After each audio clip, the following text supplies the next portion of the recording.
My mother taught me to speak Spanglish because she wanted me to know her native tongue and also to be able to communicate with my relatives. When I was 4, I remember sitting in the kitchen table with my mom, hearing her say, "¿Cómo se dice esto?" which means, "How do you say this?" in Spanish.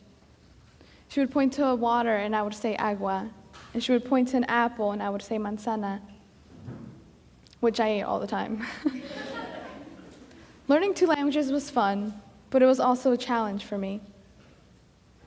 Even though I wanted to honor my mother's desires, learning 2 languages simultaneously eventually set me back in my English studies. My first school from pre-K to 1st grade was bilingual, and most of the students who attended were minorities. It wasn't until the start of my high school career when I decided to take French, which only made me realize how much I still needed to learn the language I thought I once knew.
In 1889, the Chicago Auditorium building opened.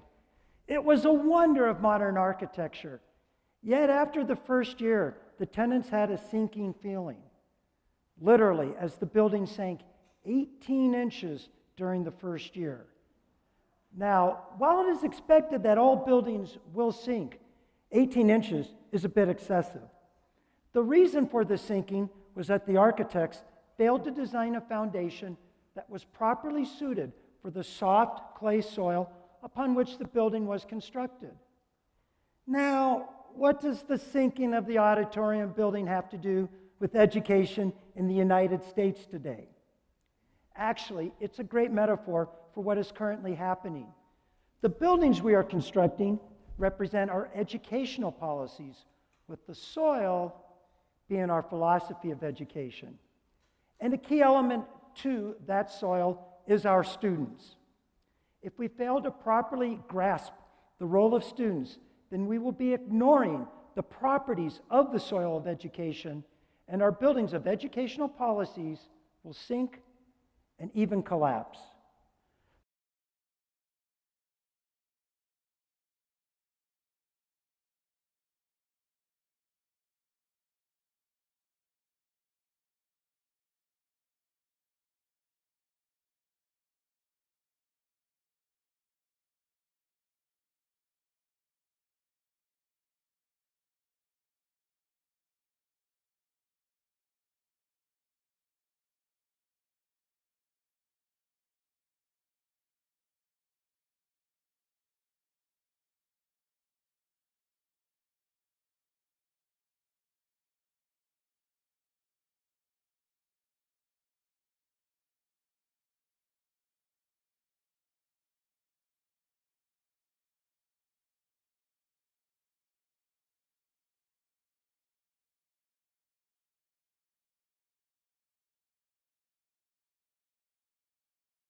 Now let's consider two types of mistakes that can occur when the manager actually starts to set up a duplicate system to replicate successful process. Firstly, perhaps he forget that he was just trying to copy another process and start trying to improve it. Another mistake is trying to use the best parts of various different systems in the hope of creating the perfect combination of. Unfortunately, attempts like these usually turn out to be misguided and lead to problems. Why? Well, for various reasons. Perhaps weren't really any advantages after all because the information was inaccurate, perhaps the settings weren't really comparable. More typically, the advantages are real enough, but there are also disadvantages that have been overlooked. For example, modification might compromise safety in some way. So what's the solution? Well, I don't intend to suggest that it's easy to get things right the second time. It's not. But the underlying problem has more to do with attitudes than just actual difficulty of task, and there are ways of getting it right. These involve adjusting attitudes, being more realistic and cautious.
I've been looking at ocean biodiversity, that's the diversity of species that live in the world's oceans.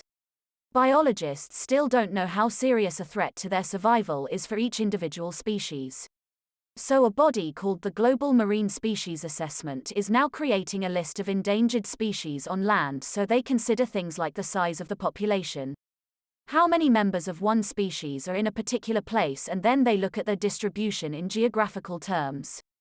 Although this is quite difficult when you look at fish because they are so mobile, and then they calculate the rate at which the decline of the species is happening. So far only 1,500 species have assessed, but they want to increase this figure to 20,000 for each one. They use the data they collect on that species to produce a map showing its distribution. So finally, what can be done to retain the diversity of species in the world's oceans? Firstly, we need to set up more reserves in our oceans, places where marine species are protected. We have some but not enough in addition to preserve species such as leatherback turtles. We need to create corridors for migration so they can get from one area to another safely.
Today we will talk about Roman doctors at the beginning of the 1st century. As we noted in our previous class, there was a 15-year-long war after Julius Caesar was assassinated.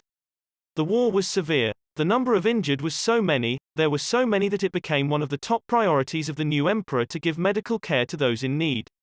It was around this time that the new emperor Augustus started thinking about upgrading the status of doctors. He realized that medical care was key to the empire and especially an army. In order to improve the medical system, he needed better doctors. So he started making the profession look more enticing. All army doctors were entitled to attend the new army medical school and were given dignified titles, land grants and special retirement benefits.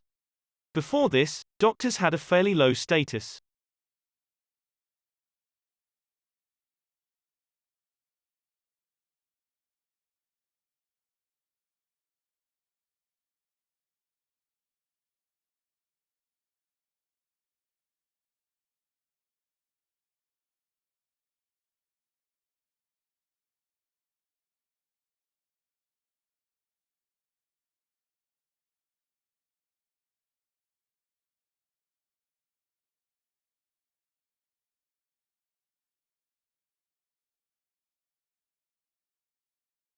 Hello, my name is Jenny Smith. I will be a physical geography teacher for the semester. Since this is your first class, I want to talk about what physical geography is. What is physical geography? Does anyone have any ideas? Basically, it's the science about the Earth, but it differs from others in that it uses ideas from other sciences profoundly. For example, you will find information from chemistry, biology, climatology, astronomy and many other sciences in physical geography. Does it sound scary? Actually, you don't really need to worry about it. Fundamentally, this is a geography class, so we just will use what we already know in those areas. We will not go into the details of those subjects. Okay, now let me show you some examples.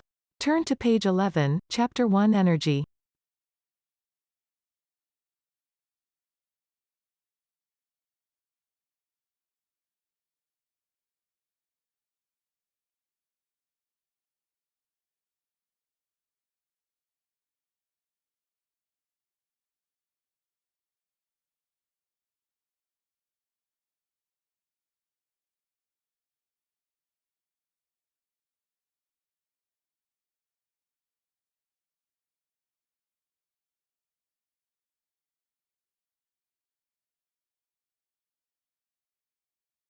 Noises are defined as disagreeable sounds, but this suggests that they are no more than an annoyance, something to be put up with. There is increasing evidence that noise on the scale that people who live in big cities have to deal with is dangerous and can give rise to serious health and social problems, some of which such as its effects on people's behavior and anger levels you might not have thought were caused by noise and health concerns. There is of course the almost constant noise of traffic, though this isn't a particularly modern problem. In ancient Rome there were rules to minimize the noise made by the iron wheels of wagons which battered the stones on the pavement, causing disruption of sleep. Traffic noise is one of the health hazards as it can lead to other problems like noise-induced hearing impairment. It is also highly distracting, interfering with speech communication and leisure time relaxation. And while this doesn't drive you mad in the medical sense, it is intensely annoying and can lead to mental health problems. Also, noise, whether you work in a place where loud machinery is operating or not, can have an effect on performance at work, though in itself not a health matter. This can lead to other problems.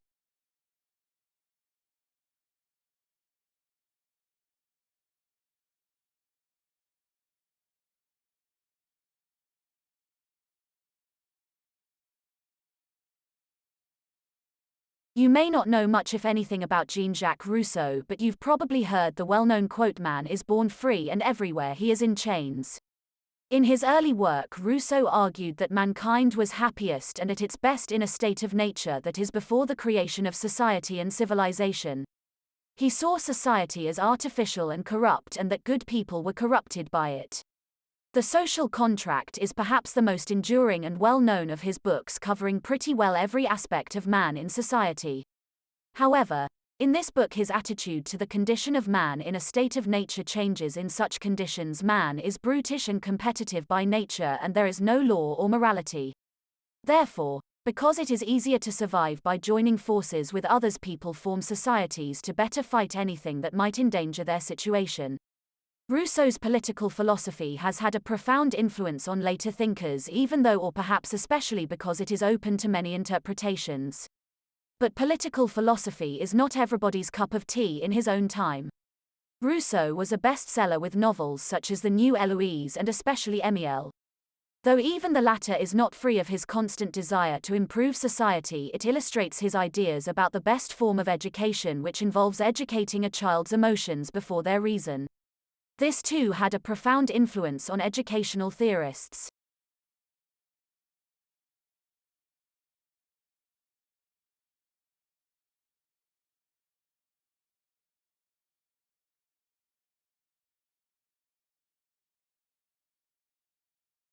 Mental health specialists say COVID deaths make bereaved people particularly prone to this problem. The deaths are often sudden. Those left behind are cut off from normal mourning rituals, says Catherine Shear, a psychiatrist at Columbia University. Plus, travel and activity restrictions make it hard to make connections and rebuild lives. Add on economic hardship and general anxiety, and you've got a real problem. And there are already signs that the pandemic triggers this disorder. Research published earlier this year found indications of prolonged grief in nearly 38% of pandemic bereaved individuals in China. That is more than triple the typical rate. The disorder can also exacerbate suicidality and substance misuse.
Carlin was surprised to find that pigeons in the Northeast can be divided into two distinct populations. One population is in Boston and Providence, and then the other population ranges from New York down to Washington, D.C.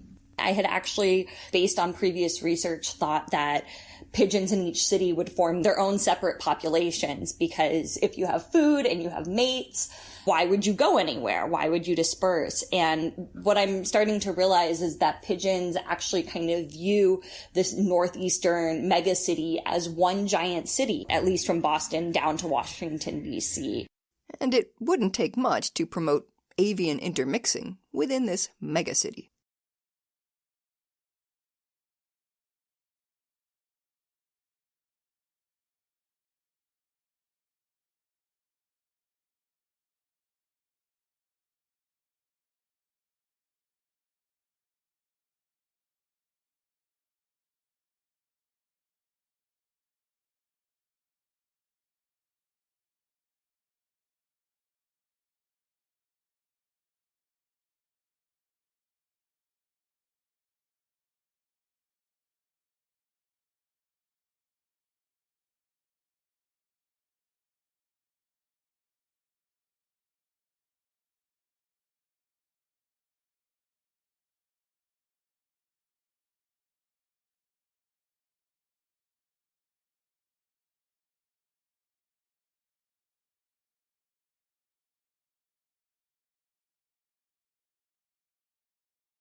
If you've ever hosted a mouse as a house guest, you know they can be incredibly clever at finding your food. And that makes sense. They had to become better in traits like problem solving because we became better at hiding our food from them. Anja Guntar is with the Max Planck Institute in Germany. She says that battle of the minds has made mice craftier over time. The longer the mice live with humans, the better they are at problem solving. You see, there are more than a dozen subspecies of house mice worldwide, and each began cohabitating with humans at different times in our evolutionary history.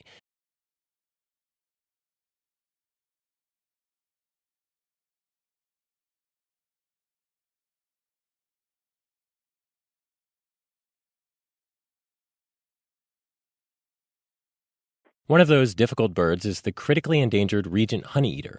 They're medium-sized songbirds with bright yellow tails and black and white chests. And though they once roamed Australia in flocks of hundreds, fewer than 300 remain in the wild today. Crates and his team tracked the birds over a 5-year period. If they encountered a male, they'd record his song. And they noted whether the males were paired up with females. They found that a quarter of the birds sang variations of the traditional honeyeater song, and 12% of the birds weren't singing honeyeater songs at all. They were parroting different species songs, like this, or this one.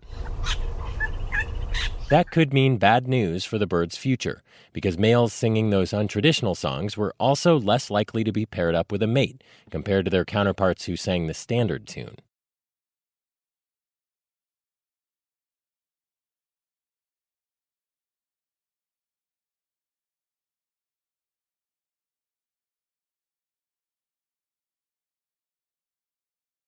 Jane and her husband were traveling alone in a car to her parents' place. She knew the 3-hour journey would be boring, and so was it. She and her husband reached the destination without a single word being spoken between them. While Jane sank into her phone, her husband stuck his eyes on the road. And their thoughts, each one's in a different way. Loneliness happens when you both are at one place, but cannot connect with each other. You both feel awkward to be alone with each other. There is neither physical nor mental intimacy between you. In simple words, you are a couple to the world out there, but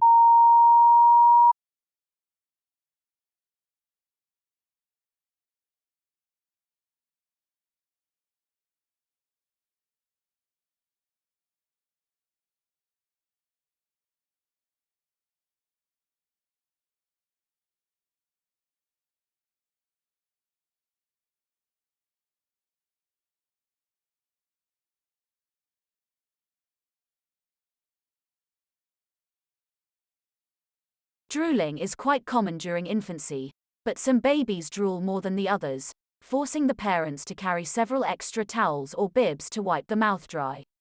Drooling is the excess production of saliva in the mouth, so much so that it dribbles out of the mouth.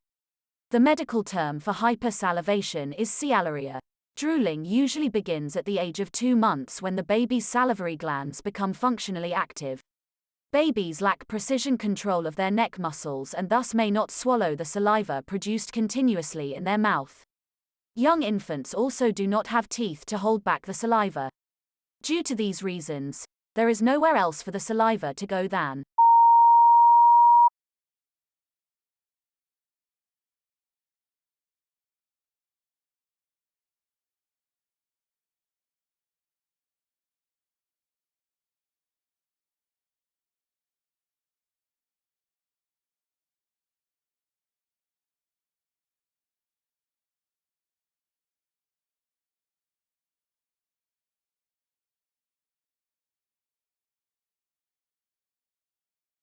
Learning 2 languages was fun, but it was also a challenge for me.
A quarter of the birds sang variations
The new guidelines came as a surprise to many public health experts,